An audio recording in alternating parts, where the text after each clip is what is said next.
जय श्री राम। अभी तक हमने देखा कि परलंका में हनुमान जी रावण के एक पुत्र जिसका नाम क्रौंचा है उसका वध करते हैं।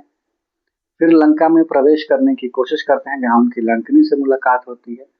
लंकनी के प्रकरण के बाद रात्रि का समय है, हनुमान जी लंका में प्रवेश कर चुके हैं और एक एक योद्धा के घर के अंदर जा करके, महल के अंदर जा करके वो सीता माता की खोज कर रहे हैं। इसी क्रम में वो मेघनाद के महल में भी जाते हैं, रावण के महल में भी जाते हैं और इसी क्रम में वो विभीषण के महल में भी जाते हैं। विभीषण से मुलाकात होती है, बातें होती हैं। अब आनंद रामायण में जो बातें मानस से अलग है, एक बहुत अच्छा प्रसंग मिलता है, एक बहुत अच्छी कथा मिलती है, वो मैं आपको बताता हूँ। सभी योद्धाओं के महल में ढूंढने के बाद वो एक जगह जा रहे होते हैं तो वहां बहुत सी स्त्रियां एकत्रित होती हैं। उन्हें स्त्रियों को वो गौर से देखते हैं तो उनमें एक स्त्री जो है वो सीता सम उन्हें प्रतीत होती है। फिर सीता जी के जो गुण और लक्षण लक्ष्मण जी ने हनुमान जी को बताए थे, उन गुणों और लक्षणों के आधार पे उस स्त्री से वो मिलान करते हैं।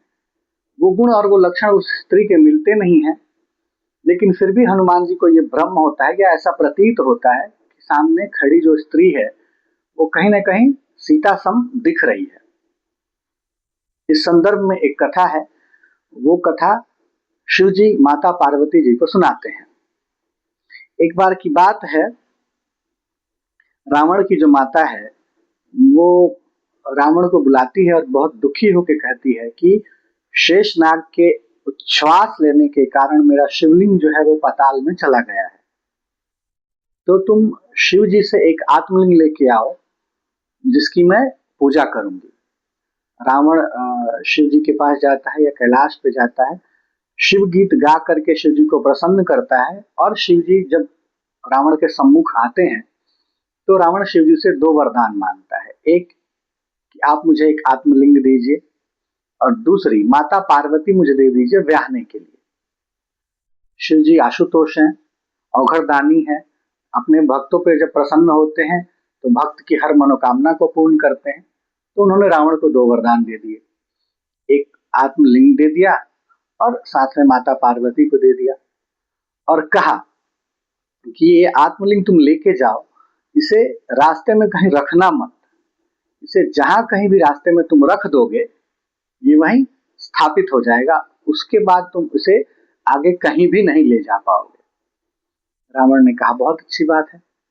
रावण को कहीं ना कहीं अपने बल का अभिमान भी था और उसे ऐसा लग रहा था कि एक छोटा सा लिंग ही तो है, इसे मैं क्यों ही कहीं रास्ते में रखूंगा। ये सोच करके वो लिंग और माता पार्वती दोनों को लेकर के कैलाश से आगे चला। माता पार्वती ने बहुत ही दुखित होकर के, बहुत ही दुख के साथ श्री हरि नारायण का स्मरण किया और नारायण से अपनी व्यथा कही। तो श्री हरि नारायण ने क्या किया कि अपने शरीर के चंदन को निकाल करके उससे एक स्त्री बनाई या एक कन्या बनाई और वो कन्या मैं दानव को दे दिया और मैं दानव से कहा कि इसे अपने घर, अपने भवन लेके जाओ। श्री हरि की आज्ञा के अनुसार मैं दानव उस कन्या को लेकर के अपने भवन पाताल लोक में चला गया।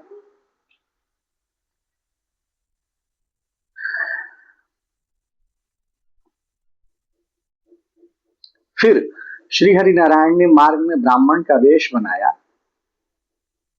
और रावण को रोका और रावण से कहा कि श्री शिव जी ने तुम्हारे साथ छल किया है, उन्होंने तुम्हें प्रकृत या असली पार्वती नहीं देते हुए छल की पार्वती तुम्हें दे दी है।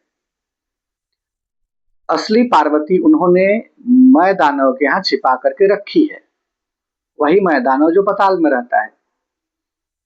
ऐसा उन्होंने इसलिए किया है कि उनको लगता है कि अगर तुम्हें पता चल भी जाए कि ये असली पार्वती नहीं है, असली पार्वती कहीं और है, तो तुम संपूर्ण सृष्टि में उन पार्वती को ढूंढते फिरोगे, लेकिन वो पाताल में तुम्हारे ही घर में कहीं ना कहीं छिपी रहेंगी, तो वो तुम्हें मिलेंगी नहीं।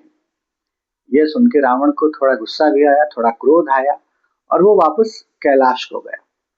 कैलाश जाने के बाद उसने शिव जी से कहा, प्रभु मैंने आपकी सारी चालाकी समझ ली है। आपने ये जो पार्वती मुझे दी है, ये असली पार्वती है नहीं। असली पार्वती आपने मैं दानव के यहाँ छिपा रखी है। तो इस पार्वती को आप वापस ले लीजिए। मैं दानव के यहाँ जा करके दूसरी पार्वती को ग्रहण करूंगा या उन्हें लूंगा। ऐसा करके वो माता को शिव जी को वापस करके मैं दानव के यहाँ चला गया। मैं दानव के यहाँ जाने के क्रम में उसे रास्ते में लघु शंका लगी। अब लिंग उसके हाथ में था, तो कुछ कर नहीं सकता था। तो वही ब्राह्मण वेशधारी श्री हरि नारायण रावण के साथ में थे। रावण ने उनसे कहा कि हे ब्राह्मण, मुझे लघु शंका आई है और जब तक मैं लघु शंका से निवृत्त होकर के आता हूं, आप इस शिवलिंग को धारण करके रखिए।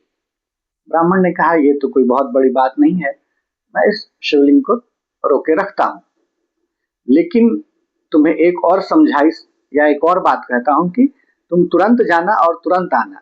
ज्यादा देर तुम्हें अगर हुई तो मैं ये शिवलिंग यहीं रख दूंगा और वापस चला जाऊंगा। रावण ने समझा लघु शंका है, छोटे से समय का काम है, तुरंत हो जाएगा और तुरंत करके मैं वापस आ जाऊंगा। लेकिन एक बार जब रावण लघु शंका करने बैठा और उसकी लघु शंका जब शुरू हुई तो वो खत्म होने का नाम ही नहीं ले रही थी, वो लंबे समय तक होती गई। इसी बीच उस ब्राह्मण वेशधारी श्री हरिनारायण ने उस शिवलिंग को वहीं स्थापित कर दिया और वापस अपने लोक धाम को चले गए। रावण जब वापस आया तो देखा कि वो ब्राह्मण है नहीं वहां और वो शिवलिंग वहीं रखा हुआ है। उसने शिवलिंग पे अपनी जोर का आजमाइश किया, अपनी पूरी शक्ति लगाई। उसके मन में कहीं ना कहीं ये बात आ गई थी कि जब मैं संपूर्ण पूरे कैलाश को शिव जी के साथ उठा सकता हूं, तो ये तो एक महज लिंग है, तो मैं इसे क्यों नहीं उठा सकता हूं। अपनी सारी शक्ति, सारी क्षमता इस्तेमाल करने के बाद भी रावण उस लिंग को उठा नहीं पाया, उस जगह से हिला नहीं पाया। उस लिंग को वहीं छोड़ करके वो फिर मैं दानव के घर चला गया।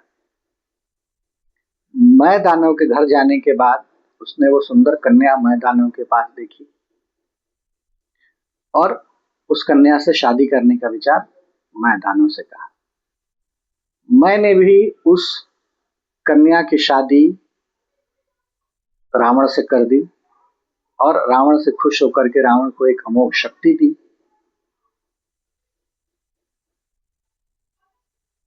अभी तक उस कन्या का कुछ नामकरण नहीं हुआ था, तो उस कन्या का उदर जो था वो मंद था या छोटा था, जो उसकी खूबसूरती को और बढ़ाता होगा। तो रावण ने उस कन्या का नाम मंद उदरी, जिसका उदर छोटा हो, मंदोदरी रखा। वही मंदोदरी हनुमान जी को लंका में सीता सम प्रतीत हुई और यही कहानी शिव जी ने माता पार्वती को बताई। आज के लिए इतना ही। तब तक के लिए आप अपना साथ, प्यार और सहयोग बनाए रखें। फिर मैं दूसरे वीडियो में और नई जानकारियां और नई बातें मैं आपके पास लेकर के आता रहूंगा। आप अपना साथ बनाए रखें। अभी मैं आनंद रामायण का पाठ कर रहा हूं और वो बातें जो मानस से भिन्न है या जो मानस में वर्णित नहीं है, वो मैं आपके सामने लेके आता हूं, रखता हूं। फिर धीरे धीरे मैं अद्भुत रामायण, कंब रामायण और जो भी रामायण, जितने भी संस्करण जो थाई रामायण है या कंबोडियन है, धीरे धीरे सबके हिंदी संस्करण में कहीं ना कहीं से मंगा रहा हूं। उन सबका पाठ करूंगा और जो भी बातें मुझे मानस से अलग मिलेंगी, उन सारी बातों को मैं आपके सामने ला करके रखूंगा। जय श्री राम, जय श्री राम।